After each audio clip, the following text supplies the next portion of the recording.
નમસ્કાર મિત્રો. કૃષ્ણના જીવનની એક વાત આજે કહેવાનું મન થાય છે. આમ તો અત્યારે જાહેર જીવનમાં બધાને લાગુ પડે અને છે જ એવી રીતનું જ છે.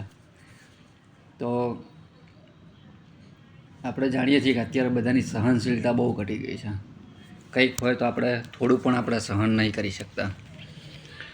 કૃષ્ણના જીવનનો એક પ્રસંગ એટલા માટે યાદ આવે કારણ કે એનામાં સહનશીલતા આપણે જોઈએ છીએ કે અદ્ભુત સહનશીલતા હતી. કોઈ એના ફૈબાના દીકરો એને કીધું કે 100 વાર ગાળ આપને ત્યાં સુધી હું સહન કરીશ.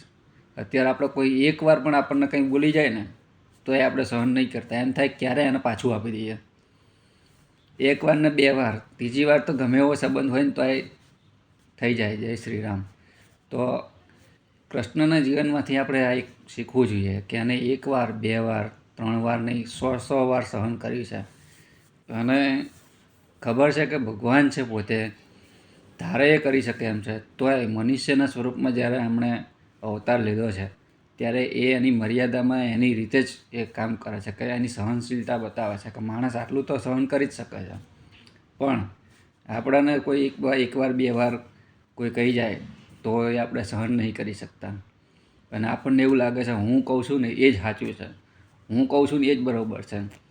આપણે આપણા ઘરમાં કે કુટુંબમાં, સંસ્થામાં કે જે તે જગ્યાએ આપણે હોઈએ એને એમ થાય કે હું કહું છું ને એ બરાબર છે, પણ આ બધા માનતા નથી આમ. તો ક્યારેક એવું હોય કે આપણાને આપણી દ્રષ્ટિએ એ વસ્તુ સાચી લાગતી હોય, પણ પેલાને બીજાને એ આપણી દ્રષ્ટિએ સાચી ના લાગતી હોય વસ્તુ. તો એવું થાય કે આપણે કંઈ કહીએ છીએ બરાબર છે, પણ અહીંયા એક કહેવત, એક વાક્ય, એક પંક્તિ લાગુ પડે છે કે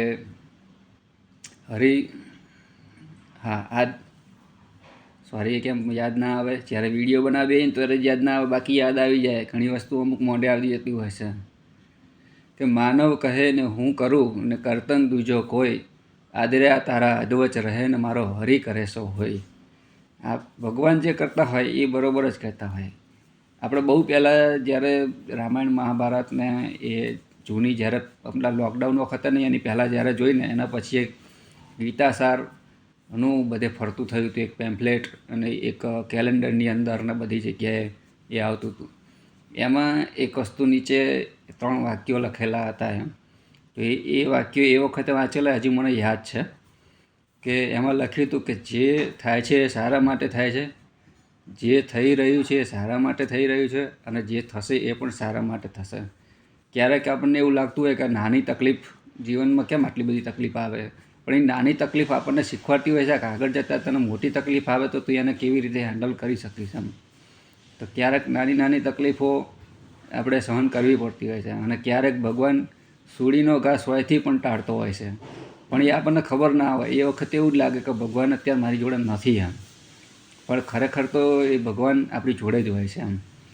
અને હમણાં એક સાંભળ્યું હતું કે એક પ્રવચનમાં પણ કે એક માણસ મરીન ઉપર જાય છે, ભગવાન જોડે જાય છે સારા કર્મો કર્યા હશે તો એ ભગવાનને બતાવે છે એનું ચિત્ર કે ભાઈ જો ત્યાં આવી રીતે આખું જીવન તારું જીવ્યું છે એમ. તો એ જુએ છે કે જ્યાં જ્યાં ચાલે છે ને ત્યાં ત્યાં એની સાથે સાથે બીજા ભગવાનના પગલાં પણ હોય છે. 2 પગલાં એના, 2 પગલાં ભગવાનના, એવી રીતે એની આખી જીવન યાત્રા એ બતાવે છે. પણ વચ્ચે વચ્ચે અમુક જગ્યાએ એક જ 2 પગલાં હોય છે, બીજા 2 પગલાં હોતા નથી એમ.